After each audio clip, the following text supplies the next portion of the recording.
Durante los últimos años, en el campo de los imaginarios de la inteligencia artificial, especialmente en los análisis mediáticos, surge un fenómeno curioso. Las mismas empresas que desarrollan los modelos más avanzados son también quienes con mayor frecuencia nos advierten sobre los peligros extraordinarios que esos modelos podrían representar para la humanidad. No es un caso universal, pero hay muchos directivos o investigadores de vanguardia con discursos hasta mesiánicos, en los que se pronostican escenarios apocalípticos que, más allá de lo válidos que puedan ser, llaman la atención mediática por su sensacionalismo. El debate sobre inteligencia artificial queda siempre rápidamente envuelto en una combinación de entusiasmo y pánico.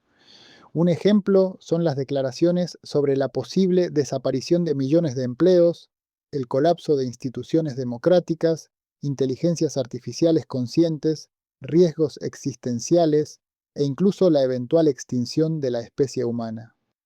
Se trata, en muchos casos, de afirmaciones poco sustentadas, pero con una llave indiscutible hacia aquello que mejor funciona a la hora de volverse popular en las redes.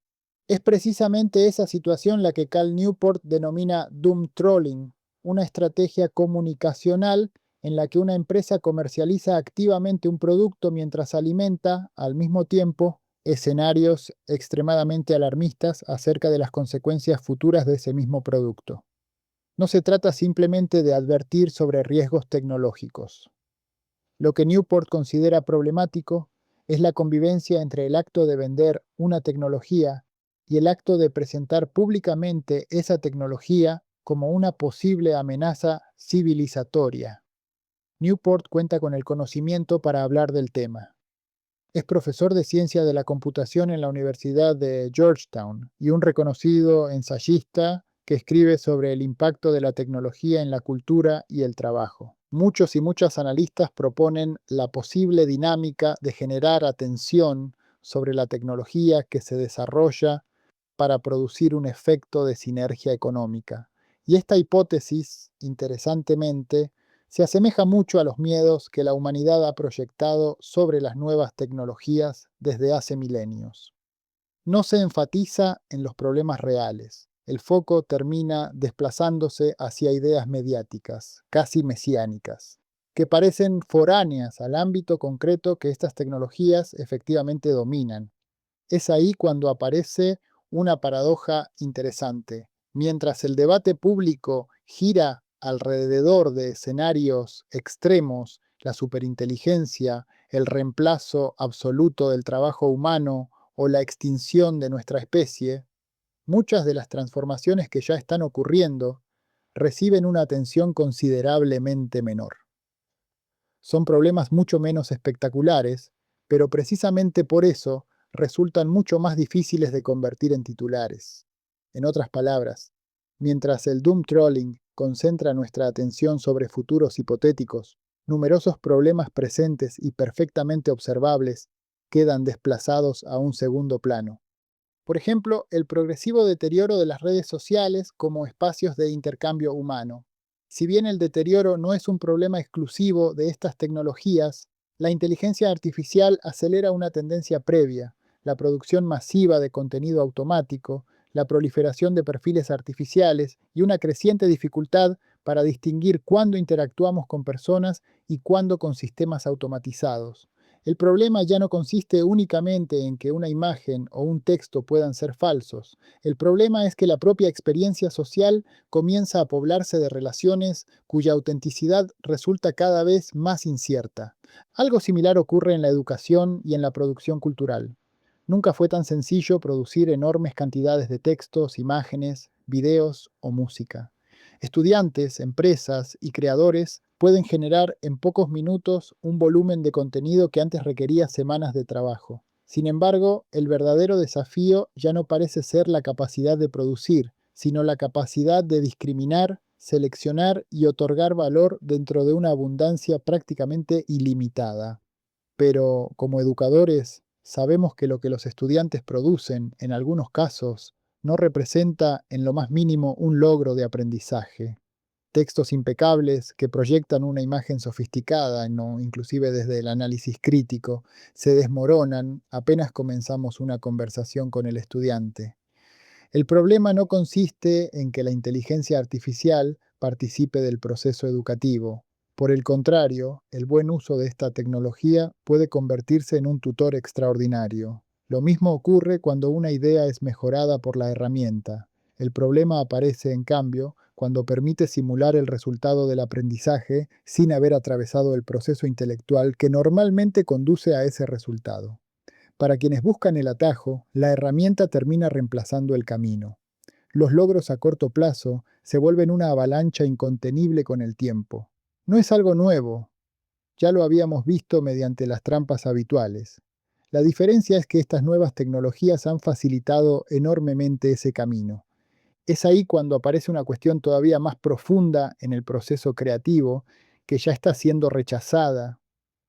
Buena parte de esa producción posee una notable corrección técnica, pero al mismo tiempo transmite una sensación de homogeneidad insípida que, desde lo estético, produce una impresión de monotonía. Encontramos textos bien construidos, imágenes impecables y videos correctamente editados que, sin embargo, suelen compartir una misma estética y una misma estructura discursiva. Una producción abundante, eficiente y funcional, pero muchas veces diluida, que termina produciendo rechazo. Una cultura capaz de multiplicar infinitamente las formas sin que necesariamente aumente la densidad de sus contenidos.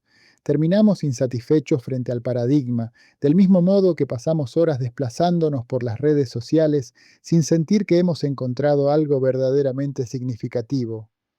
La producción aumenta, la experiencia, en cambio, parece volverse cada vez más uniforme.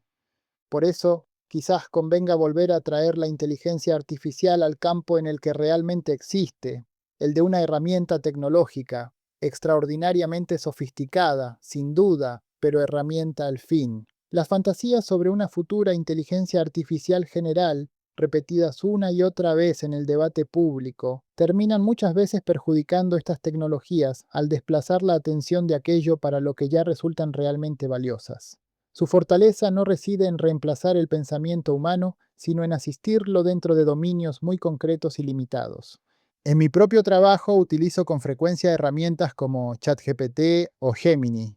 Suelen ser excelentes para detectar errores gramaticales, responder correos electrónicos mecánicos y burocráticos, encontrar material en las redes, señalar frases inconexas o sugerir posibles desarrollos para un texto. Muchas veces descubren problemas que habían pasado completamente inadvertidos. Sin embargo, también ocurre que una parte importante de sus sugerencias no mejora el ensayo, en ocasiones incluso lo empeora. Proponen relaciones demasiado evidentes, desarrollos previsibles o ideas que desvían lentamente el texto de aquello que uno intenta construir. Paradójicamente, esta misma observación constituye un buen ejemplo de esas limitaciones. Hace apenas un momento, mientras corregía este mismo ensayo, la inteligencia artificial me sugirió escribir que un texto pierde espesor, pierde voz y pierde precisamente aquello que hacía interesante al argumento original. La frase es correcta. El problema es que también es exactamente el tipo de construcción que estos modelos producen con frecuencia, una sucesión de ejemplos o de ideas que parecen reforzar el argumento, pero que muchas veces terminan diluyéndolo. Quien escribe termina aceptando formulaciones estadísticamente probables en lugar de construir una voz propia.